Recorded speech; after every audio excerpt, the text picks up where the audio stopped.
মাকে উচিত কথা শুনিয়ে রায়ের পাশে দাঁড়ালো অনির্বাণ। সম্পূর্ণ জানতে ভিডিওটিতে একটি লাইক করে প্রথম থেকেই দেখতে থাকো। গল্পের শুরুতেই দেখা যায় কথা বলতে থাকে রায় আর বলে, আমি আসছি, আমাকে অফিসের জন্য বেরোতে হবে। প্রসেন তখন বলে, অফিসের জন্য বেরোবে? কিসে করে যাবে তুমি? রায় তখন বলে, কেন, আমি তো বাসে করেই যাই। সোহিনী তখন বলে, বাসে করে? তুমি এখন বাসে করে যাবে? তুমি তো জানো যে আমাদের পরিবারের একটা সম্মান আছে, তারপরেও তুমি এই কথাগুলো কি করে বলো? আমি তো সেটাই বুঝতে পারছি না। অনি কোথায়? অনির্বাণ তো তোমাকে চাইলেই দিয়ে আসতে পারে। এর মধ্যেই চলে এসেছে অনির্বাণ আর বলে, কি হয়েছেটা কি মা? তুমি এইভাবে চিৎকার চেঁচামেচি করছো কেন? সোহিনী তখন বলে, চিৎকার চেঁচামেচি না করে আর কি কোনো উপায় আছে? তোমার বউ এইসব কি কথা বলছে? হ্যাঁ, আমি তো সেটাই বুঝতে পারছি না। ও বলছে ও নাকি বাসে করে যাবে অফিসে। এরকমটা হয়েছে কখনো? আমাদের বাড়ির মানুষ হয় গাড়ি আর না হলে ক্যাব বুক করে চলে যায়, ও এইরকমভাবে কেন যাচ্ছে? প্রসেন তখন বলে, আচ্ছা আচ্ছা ঠিক আছে, আমার কথাটা শোনো, আমি ক্যাব বুক করে দিচ্ছি, তুমি ক্যাবে করে চলে যাও। কিন্তু রাই তখন বলে, না, আমি বাসে করেই যাব। এতদিন যখন বাসে করে যেয়ে আসতে পেরেছি তাহলে আমি এটাতেই যাব। প্লিজ আপনারা আমাকে দয়া করে জোর করবেন না। অনির্বাণ তুমি কিছু বলো না। অনির্বাণ বলে, বাবা ছেড়ে দাও না, ও ঠিক যাবে আবার চলে আসবে। ও আমার অফিসেও যেত বাসে করেই, তাহলে সমস্যাটা কি আছে? সোহিনী তখন বলে, ও তখন ওই বাড়ির মেয়ে ছিল, এখন তো ও এই বাড়ির বউ। এই বাড়িতে তো একটা সম্মান আছে, এই বাড়িতে থেকে এইসব জিনিসগুলো হবে না। তুমি ওকে বলনি কেন? অনির্বাণ বলে, আমি একটা কথা কিছুতেই বুঝতে পারছি না যে তোমরা ওর পেছনে কেন লাগছো।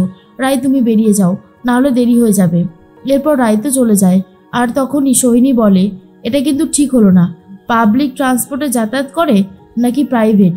আমি কি বলতে চাইছি তুমি বুঝতে পেরেছো তো? অনির্বাণ বলে, না বুঝতে পারিনি। তুমি কি বলতে চাইছো আমাকে খুলে বলো তো। এরপর সোহিনী বলে, কারণ এই মেয়েটাকে খুব একটা ভরসা আর বিশ্বাস করা যায় না।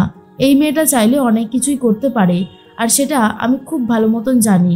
তখনই অনির্বাণ বলে, প্লিজ মা প্লিজ, তুমি আমার আর রায়ের মাঝখানে এসো না, তোমাকে বারণ করছি। কই, আগে তো তুমি আমার জীবন নিয়ে এতটা সচেতন হওনি যতটা না তুমি এখন দেখাচ্ছ। কেন এত দেখাচ্ছ? আমাকে দেখাতে হবে না, আমার কিচ্ছু চাই না, এসব সহানুভূতি আমার দরকার নেই। আশা করি তুমি আমার কথাটা বুঝতে পেরেছো, আর যদি বুঝতে না পারো সেক্ষেত্রেও আমার কিছু করবার নেই। এই সমস্ত কথা শুনে পুরোই অবাক হয়ে যায় সোহিনী। প্রসেন তখন বলে, সোহিনী ছেড়ে দাও, অনি যেটা বলছে সেটা শোনো, আর বাড়াবাড়ি করো না। সোহিনী তখন বলে, অনি নিজের ভালোটা নিজে বুঝতে পারছে না, যেদিন বুঝতে পারবে সেদিন অনেক দেরি হয়ে যাবে। তার মধ্যেই ঘরে চলে যায় অনির্বাণ আর মনে মনে ভাবে, সত্যি আমার কেমন যেন একটু দুশ্চিন্তাও হচ্ছে। এর মধ্যেই স্রোত চলে গেছে উজ্জ্বল বাবুর সাথে দেখা করতে।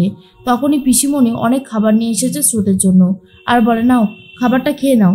স্রোত তখন বলে, হ্যাঁ এতটা খাবার? ওরে বাপরে, আমি এতটা খাবার খেতে পারবো না। পিসিমণি তখন বলে, খেতে পারবো না বললেই হয়ে গেল, খেতে হবে। আমি কিছু জানি না, নাও ধরো। তখন স্রোত বলে, আমার একদমই খেতে ইচ্ছা করছে না গো। উজ্জ্বলবাবু বলে, স্রোত একটা কথা বলবো? বলছিলাম তোর দিদি এখন কোথায় রয়েছে? স্রোত তখন বলে, দিদি তো আবারও জামাইবাবুর বাড়িতেই ফিরে গেছে। তবে আমার না অনিদাকে একদমই ভালো লাগে না।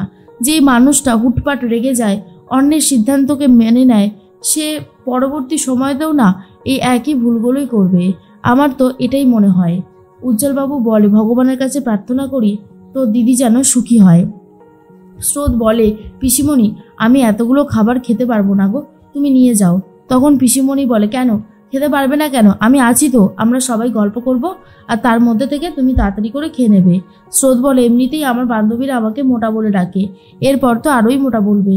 পিসিমণি বলে, কিচ্ছু হবে না, তুমি খাও, আমি তোমার পাশে আছি। তার মধ্যে অনির্বাণ ফোন করেছে রায়ের অফিসে আর বলে, আচ্ছা রায়পূর্ণা মুখার্জি গেছে? আপনি যদি একটু বলতেন, তাই জন্য কল করলাম। তখন সে বলে, হ্যাঁ এসছে তো, ফোনে কথা বলবেন। অনির্বাণ ফোনটা কেটে দেয় আর মনে মনে ভাবে, মায়ের কথা শুনে শুধু শুধু সন্দেহ করছি, আমার না একদম ভালো লাগছে না, তোর সব কিছু কেমন যেন গুলিয়ে যাচ্ছে। এর মধ্যেই রায়ের কথাই বারবার ভাবছিল অনির্বাণ।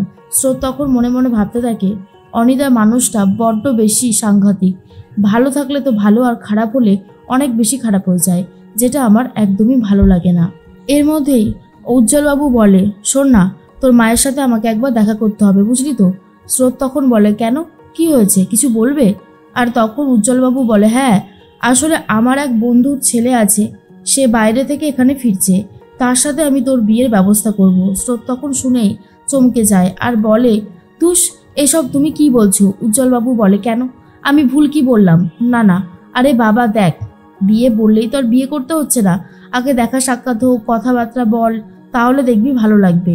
আর এই কথাটা শোনার পরেই তখনই স্রোত ভাবে এটা কি করে সম্ভব, কারণ স্যার যে মানে স্যারের সাথেই তো বিয়ে হবার কথা বলেছিল। আঙ্কেল কি যে বলছে বুঝতে পারছি না। এর মধ্যে নীলুকে নিয়ে নিজের বাড়িতে চলে গেছে সূর্য। আর তখন ডোরা বলে, এই নিয়ে যে কতবার ও আসলো আর গেল তার নিয়ে কোনো ঠিক নেই। মা আপনি কিছু বলবেন না? সুচিস্মিতা বলে, আমি কি বলবো বলো তো ডোরা, আমার মাথায় কিছু ঢুকছে না। এই মেয়ে এসে আবার যে কোনো একটা অঘটন ঘটাবে সেটা আমি খুব ভালো মতন জানি। তার মধ্যেই তখন সূর্য বলে, মা আমি জানি নীলুকে তোমাদের কারোরই পছন্দ না। নীলু নীলুর মতো থাকবে, তোমরা তোমাদের মতন থাকবে, কোনো অসুবিধা হবে না, সব ঠিক হয়ে যাবে। কিন্তু মনে মনে ভাবতে থাকে নীলু, আমি সব ঠিক করে রাখবো, 5 স্টারের মতন ফ্যাসিলিটি পাওয়া যাবে, ব্যাস আমাকে তো ঠিক থাকতেই হবে, বাড়ির থেকে অন্তত ভালো মন্দ খাওয়া তো পাওয়া যাবে, এখানেই থাকবো আমি। সুচিস্মিতা বলে, শোনো নীলু, তোমাকে একটা কথা বলি, অনেক কষ্ট করে আবারও তোমাকে সূর্য এখানে ফিরিয়ে এনেছে, তাই বাড়াবাড়ি কিন্তু করো না। এরপর বাড়াবাড়ি করলে আর কিন্তু তোমাকে ক্ষমা করা হবে না। ডোরা তখন বলে, এখানে তো আমাদের অনেক দামি দামি জিনিস ছড়িয়ে ছিটিয়ে থাকে, খবরদার সেটা আবার নিজের আপন জিনিস বলে নিয়ে নিও না যেন। সূর্য তখন বলে, নীলু শুনছো তো তুমি এসব কথা, এগুলো কিন্তু কিচ্ছু করবে না তুমি, কথাটা যেন মনে থাকে। নীলু বলে, আমার ভালো লাগছে না, আমি ঘরে গেলাম, এই বলেই ঘরে চলে যায়।